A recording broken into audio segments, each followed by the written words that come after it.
샬롬 할렐루야. 욥기입니다. 욥의 친구 엘리바스의 영적 체험을 살펴보면서 영의 분별을 하는 방법과 영적인 교만에 대해서 말씀드립니다. 우리 영혼이 잘 되는 만큼 범사가 잘 되며 성령의 음성을 밝게 듣고 영적인 분별도 할 수 있습니다. 아무리 말씀을 지식적으로 많이 알고 기도를 많이 한다 해도 정작 말씀에 순종하지 않으면 영혼이 잘 되지 못하고 영적인 분별도 할 수 없을 뿐 아니라 오히려 영적으로 교만해지게 됩니다.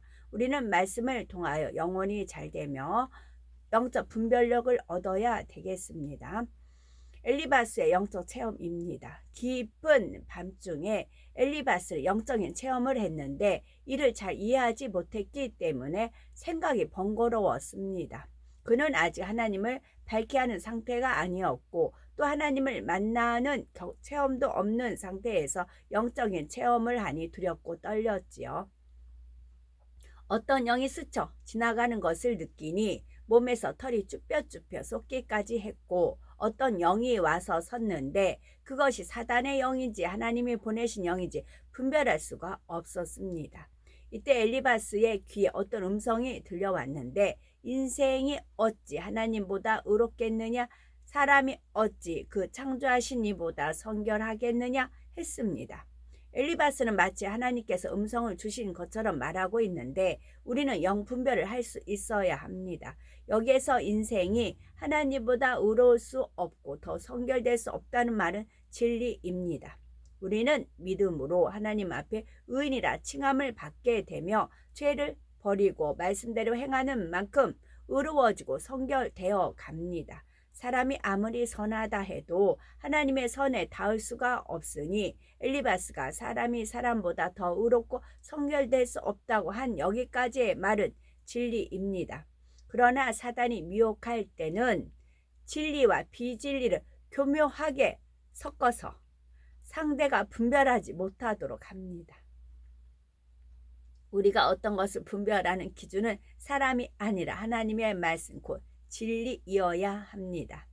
영분별하는 방법을 살펴보면요. 영분별이란 신령한 것과 육적인 것, 성령의 음성과 육신의 생각, 선과 악, 참과 거짓, 의와 불의 등을 하나님의 뜻에 따라 분별하는 것을 말합니다. 따라서 영을 분별하려면 하나님의 뜻을 알아야 하며 하나님의 영으로 인도받아야 합니다. 그러기 위해서는 비진리의 이론을 파하고 모든 생각을 사로잡아 예수 그리스도 앞에 복종해야 합니다. 그래서 하나님 말씀에 온전히 순종할 때 하나님의 뜻과 영계의 법칙을 알고 영분별의 은사가 임하는 것입니다. 영분별의 은사를 받으면 사람에게 속지 않습니다. 흔히 사람은 외모를 보고 선해 보인다 또는 악해 보인다 말하지만 하나님께서는 사람의 중심을 보십니다. 그리고 성령께서는 하나님의 깊은 것이라도 통달하심으로 상대가 선한 사람인지 악한 사람인지 또는 하나님께서 예비하신 사람인지 아닌지를 분명히 알려주실 수 있습니다. 마음의 깨우침을 주시기도 하고 영안을 열어 분별하게도 하시죠. 하나님께서는 무엇보다도 성경을 통해 진리의 영과 미혹의 영을 쉽게 분별할 수 있는 방법을 알려주셨습니다.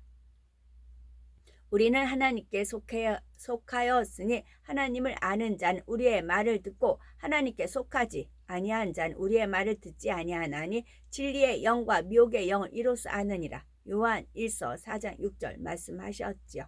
하나님의 말씀을 듣고 순종하면 진리의 영에 속한 사람이요 진리의 말씀을 듣지 않고 받지 않으면 미혹의 영에 속한 사람인 것입니다. 만일 영의 사람 되기를 소망한다 하면서 비진리의 말을 즐겨 듣고 함께 말하고 있다면 이런 사람은 영 분별의 능력이 없음은 물론 진리에 속한 사람이라 할 수도 없지요.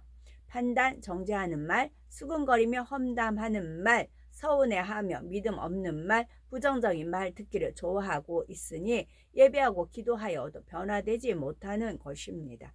그 마음 안에 진리가 없고 지식으로만 담아두니 영분별의 능력이 없는 것이지요. 엘리바스는 하나님은 그 종이라도 오히려 믿지 아니하시며 그 사자라도 미련하다 하시나니 욥기 4장 18절라고 한 말은 옳지 않습니다. 하나님은 아브라함을 믿었기 때문에 믿음의 조상으로 불려서 연단하여 쓰셨습니다. 모세, 엘리야, 사도 바울 등 하나님의 뜻 가운데 세운 종은 다 믿으셨죠. 예정하시는 하나님께서는 만세 전에 미리 다 아시고 그 그릇됨에 따라 종을 믿고 뽑아 쓰시는 것입니다. 그러나 예수님께서는 가룟 유다가 예수님을 팔 것을 처음부터 아셨기 때문에 믿지 않으셨지요. 이처럼 하나님께서 믿지 않는 종이 있는가 하면 예지하시고 섭리 가운데 믿고 세우시는 종이 있는 것입니다. 엘리바스는 하나님을 오해하여 그 사자라도 미련하다 하시나니 했는데 하나님이 어떤 분이신데 친히 부리시는 사자 곧 천군 천사들을 미련하다 하겠는지요. 또한 하나님이 사자를 세우셨으며 그 사자를 미련하다고 하시는 것이 아니라 사역을 잘 감당할 수 있도록 능력도 주십니다. 고린도전서 1장 27절에 그러나 하나님께서 세상에 미련한 것들을 택하사 지혜 있는 자들을 부끄럽게 하려 하시고 했습니다. 이는 하나님께서 미련한 사람을 쓰신다는 의미가 아닙니다. 세상에서 지혜 있는 척하고 교만한 사람을 쓰시는 것이 아니라 겸손하고 선한 사람을 택하여 쓰신다는 의미이지요. 성경을 보면 요셉, 다니엘, 사도 바울 등 하나님께서 택하여 쓰신 하나님의 사람들은 하나같이 똑똑하고 지혜로웠던 것을 볼 수가 있습니다. 엘리바스는 하나님을 만나는 체험이 없었고 아직 영적 분별을 할 만한 단계가 아니었기 때문에 조그만 영적인 체험을 하면서 자신의 생각을 동원하여 마치 하나님께서 주신 말씀처럼 이야기하고 있는 것입니다. 오늘날도 마찬가지죠. 기도를 많이 하는 성도들 가운데는 성령의 음성을 듣는다 해도 그것이 100%가 되기까지는 성령의 음성인지 아닌지 스스로 분별하는 훈련 과정이 있기 마련입니다. 그러니 아직 확실히 분별하지 못할 때는 함부로 성령의 역사라고 단정해서 말하는 일은 삼가야 합니다. 또한 하나님의 말씀을 잘못 인용하는 사람들이 많이 있지요. 자신이 어떤 일을 마음 먹은 대로 실행하지 못할 때 마음에는 원이로되 육신이 약하도다 라는 말씀을 잘못 인용하여 변명하며 자신을 합리화하는 경우가 있습니다. 또 습관적으로 하나님께서 주관하셨다, 하나님께서 이렇게 이루셨다 혹은 하나님께서 막으셨다라고 말하는 것도 하나님의 이름을 망령되이 일컫는 경우입니다. 만일 하나님의 이름으로 거짓말을 하거나 자신을 과시하려는 의도로 자기 생각을 성령의 역사라고 말한다면 이는 사람에게만이 아니라 하나님 앞에도 거짓말한 것임을 알아야 합니다.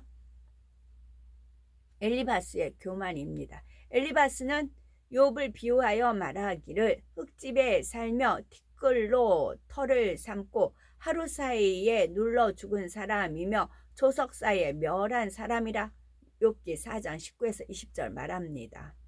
동방의 부자였던 욥이 하루아침에 다 망하고 빈 털터리가 된 구차한 상태를 표현하고 있는 것이죠. 일어날 기력도 없이 완전히 다 망한 욥을 이제는 아무도 기억하지 않을 것이라고 단정짓고 있는 것입니다. 욥기 4장 21절에 장막줄을 뽑아 버린다는 것은 아예 근거까지도 없애버린다는 뜻입니다. 엘리바스는 욥이 다시 회복할 기미가 없고 아무 소망도 없는 상태라고 말하며 그러한 자들이 죽을 때는 지혜도 없다고 비꼬는 거죠.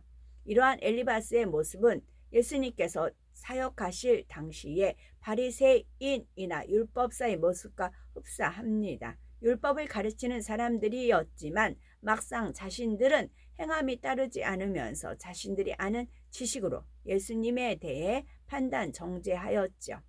사람은 저마다 생각이 다르기 때문에 어떤 것에 옳고 그름을 말할 때 내 생각에 기준을 두는 것이 아니라 하나님의 진리 말씀에 기준을 두어야 합니다. 설령 상대가 하나님의 말씀에 비추어 명백히 위배된 모습이라 해도 이를 판단하는 것은 하나님의 몫임을 명심해야 합니다. 그렇지 않고 자신이 재판관이 되어 상대를 판단하고 정죄한다면 이 또한 하나님의 말씀에 위배된 모습인 것입니다. 욥은 순전하고 정직한 사람으로서 아직 하나님의 섭리를 알지 못하는 가운데 고난을 호소하고 있는데 엘리바스는 욥의 겉모습만 보고 판단하며 비방했지요. 뿐만 아니라 영적으로 교만해져서 이상 중에 하나님의 말씀을 들은 것처럼 말하고 있지만 실상은 원수마귀 사단의 역사를 받고 있었습니다. 육적인 교만은 육적인 조건에서 자기가 상대보다 더 낫다고 여기는 분야를 드러내어 자랑하기 원하며 우쭐하여 남을 무시하는 등 겉으로 쉽게 드러납니다. 따라서 신앙생활을 해 나가면서 진리를 배우면 육적인 교만은 비교적 쉽게 발견하여 버릴 수 있지요. 이에 비해 영적인 교만은 발견하여 버리기가 쉽지 않습니다. 주로 진리를 머리로만 알고 마음에 이루지 못했으면서 자신이 이룬 줄로 착각할 때 영적으로 교만해집니다. 다시 읽을게요. 육적인 교만은 비교적 쉽게 발견하여 버려집니다. 이에 비해 영적인 교만은 발견하여 버리기가 쉽지 않습니다. 주로 진리를 머리로만 알고 마음에 이루지 못했으면서 자신이 이룬 줄로 착각할 때 영적으로 교만해집니다. 신앙의 연륜이 쌓이고 직분이 높아지면 자신의 믿음도 그만큼 성장한 것으로 착각하기도 하지요. 또 자신의 믿음은 좋다 생각하니 다른 사람을 볼 때 쉽게 분별하며 가르치려고 합니다. 이런 사람은 나름대로 믿음 있고 하나님을 사랑한다는 자부심이 있으므로 남의 권면이나 책망을 받아들이지 못하며 하나님의 말씀을 들어도 자신을 점검하지 못하고 다른 사람을 판단 정죄하지요. 또한 성령의 음성을 듣거나 영안이 열리는 등 어떤 영적인 체험을 한 거 혹은 영적인 말씀을 많이 아는 거, 사명 감당을 오래 하여 그 분야에 경륜과 능력이 쌓인 것 등으로 인해서 내가 더 잘한다 하며 마음이 높아져 버리는 것도 영적인 교만에 속합니다. 그러므로 항상 자신을 돌아보아 육적인 교만은 물론 영적인 교만의 모습이 없는지 점검을 하면서 진정 하나님 앞에 겸손한 마음을 이루어야 하겠죠.